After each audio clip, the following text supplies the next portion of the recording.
Na sessão plenária de hoje, os ministros do STF decidiram sobre os efeitos da decisão tomada na semana passada, que determinou a incidência do ISS no licenciamento de programas de computador.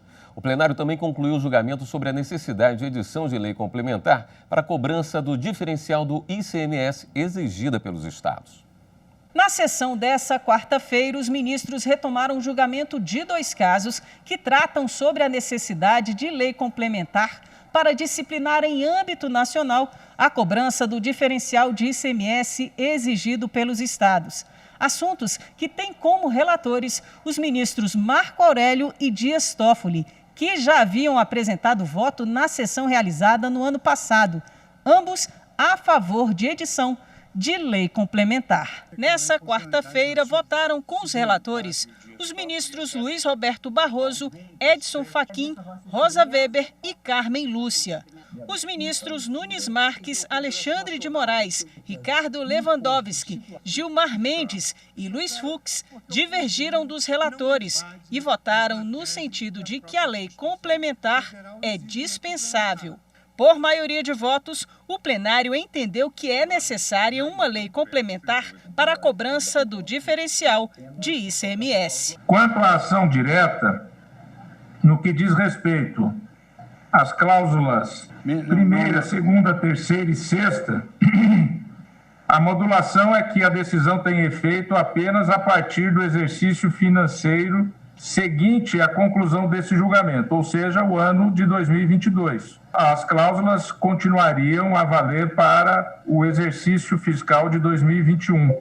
Nesse período, o Congresso poderia editar a tal lei complementar. Quanto ao artigo 9º, cuja liminar foi deferida em 16 de fevereiro de 2016, os efeitos é a partir daquela data, porque desde aquela data a cláusula 9ª encontra-se suspensa.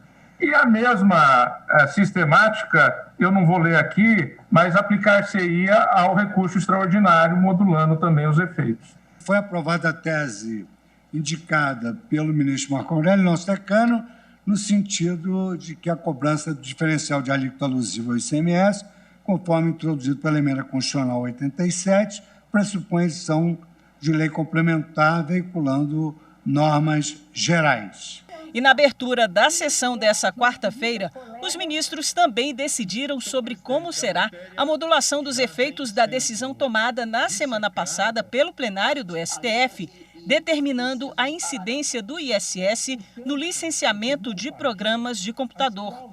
O ministro Dias Toffoli, relator de uma das ações sobre o tema, propôs o marco inicial dos efeitos do julgamento, apresentando também ao plenário 8 situações nas quais o julgamento pode impactar.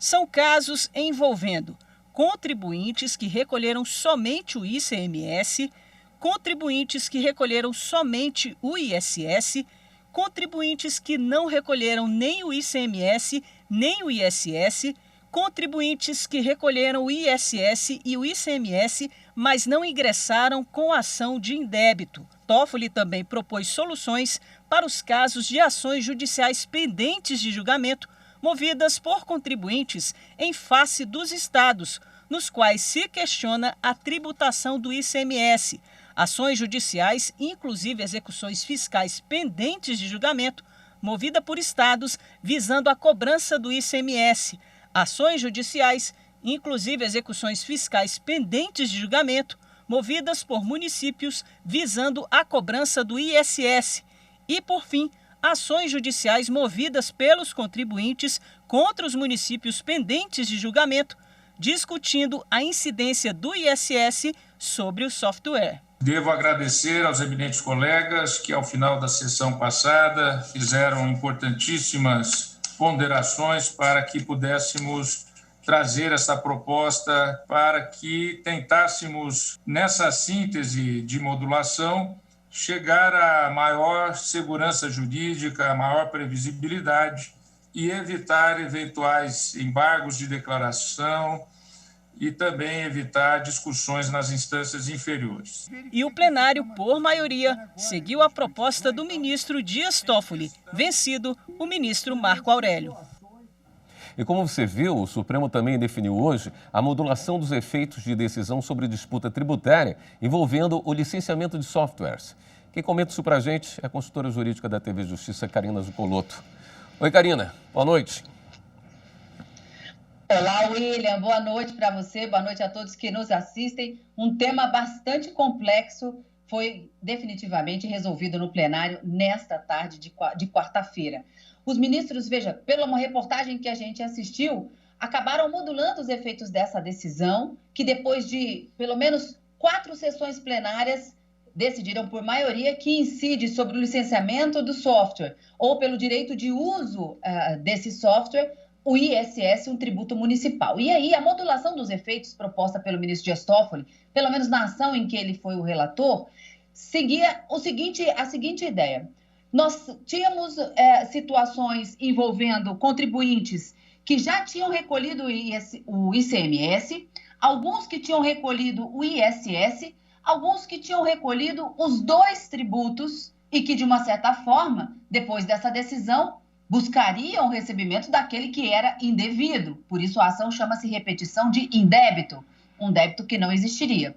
O ministro Dias Toffoli propôs também, na modulação dos efeitos, estabelecer uma linha de conduta para aquelas ações que já estavam em andamento. Ações propostas pelos estados para cobrar sobre esse licenciamento o ICMS, entendendo que ele era devido. Os municípios, de outro lado, também ingressando com ação, entendendo que o devido era o ISS, além das ações dos próprios contribuintes que buscavam a repetição do indébito, ou seja, do ICMS, que talvez tivesse sido pago, e aquelas discussões envolvendo o ISS, dizendo que era inconstitucional. Então, vejam, uma gama de situações que acabou sendo consolidada nessa proposta de modulação de efeitos, que ficou vencido apenas o ministro Marco Aurélio, mas foi atingido o quórum mínimo, que era de 8 votos, para que essa modulação fosse feita.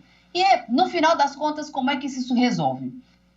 Para aqueles casos, aqueles contribuintes que até a data da publicação da ata do julgamento dessas ADIs, que ainda não aconteceu, então vai acontecer essa publicação da ata do julgamento, dizendo de que maneira o Supremo decidiu sobre essa incidência do ISS sobre os softwares.